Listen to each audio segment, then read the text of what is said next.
حضرت ابن عباس رضی اللہ تعالیٰ عنہ سے مروی ہے کہ جب حضرت عمر رضی اللہ تعالیٰ عنہ اسلام لائے تو مشرکین نے کہا کہ آج ہماری طاقت آدھی ہو گئی ہے۔ اس وقت حضرت عمر رضی اللہ تعالیٰ عنہ کے حق میں یہ آیت نازل ہوئی، یا ایہا النبی حسبک اللہ ومن اتبعک من المؤمنین۔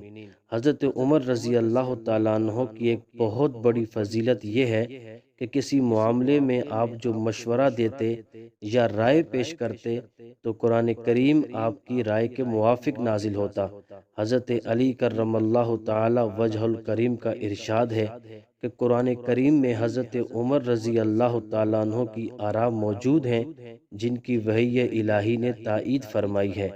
حضرت ابن عمر رضی اللہ تعالیٰ عنہ سے مروی ہے کہ اگر بعض امور میں لوگوں کی رائے کچھ اور ہوتی اور حضرت عمر رضی اللہ تعالیٰ عنہ کی کچھ اور ہوتی تو قرآن مجید حضرت عمر رضی اللہ تعالیٰ عنہ کی رائے کے موافق نازل ہوتا تھا۔ حضرت عمر رضی اللہ تعالیٰ عنہ نے فرمایا کہ میرے رب نے 3 امور میں میری موافقت فرمائی۔ نمبر 1 مقام ابراہیم پر نماز کے متعلق، نمبر 2 پردے کے بارے میں، اور نمبر 3 بدر کے قیدیوں کے معاملے میں۔ اور شراب کے حرام ہونے سے قبل مدینہ طیبہ میں شراب اور جوئے کا رواج عام تھا۔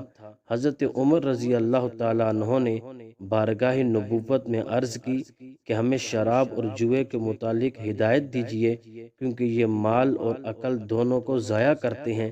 اس پر قرآن حکیم کی یہ آیت نازل ہوئی، یسألونک عن الخمر والمیسر قل فیہما اثم کبیر ومنافع للناس۔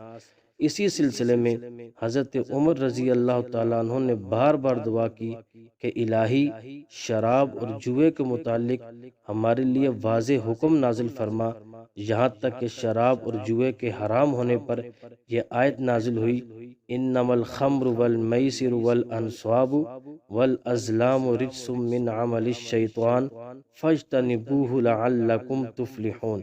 حضرت عائشہ صدیقہ رضی اللہ تعالی عنہا پر جب منافقوں نے بہتان لگایا تو رسول اللہ صلی اللہ علیہ وآلہ وسلم نے حضرت عمر رضی اللہ تعالی عنہ سے مشورہ فرمایا تو آپ نے عرض کی، میرے آقا آپ کا ان سے نکاح کس نے کیا تھا؟ تو حضور علیہ السلام نے ارشاد فرمایا کہ اللہ نے۔ اس پر آپ نے عرض کی، کیا آپ یہ خیال کرتے ہیں کہ آپ کے رب نے آپ سے ان کے عیب کو چھپایا ہوگا؟ بخدا حضرت عائشہ صدیقہ رضی اللہ تعالیٰ عنہ پر یہ عظیم بہتان ہے، سبحانک ھذا بہتان عظیم۔ اسی طرح قرآن کریم کی آیت نازل ہوئی، 2 شخص لڑائی کے بعد انصاف کے لیے بارگاہ نبوت میں حاضر ہوئے، حضور علیہ السلام نے ان کا فیصلہ کر دیا، لیکن جس کے خلاف یہ فیصلہ ہوا وہ منافق تھا۔ اس نے کہا کہ چلو حضرت عمر رضی اللہ تعالیٰ عنہ کے پاس چلیں اور ان سے فیصلہ کروائیں۔ چنانچہ یہ دونوں پہنچے اور جس شخص کے موافق حضور علیہ السلام نے فیصلہ کیا تھا اس نے حضرت عمر رضی اللہ تعالیٰ عنہ سے کہا کہ حضور نے تو ہمارا فیصلہ اس طرح فرمایا تھا لیکن یہ میرا ساتھی نہیں مانا اور آپ کے پاس فیصلے کے لیے آیا ہے۔ تو آپ نے فرمایا کہ ذرا ٹھہرو میں آتا ہوں۔ آپ اندر سے تلوار نکال کر لائے اور اس شخص کو جس نے حضور کا فیصلہ نہیں مانا تھا قتل کر دیا۔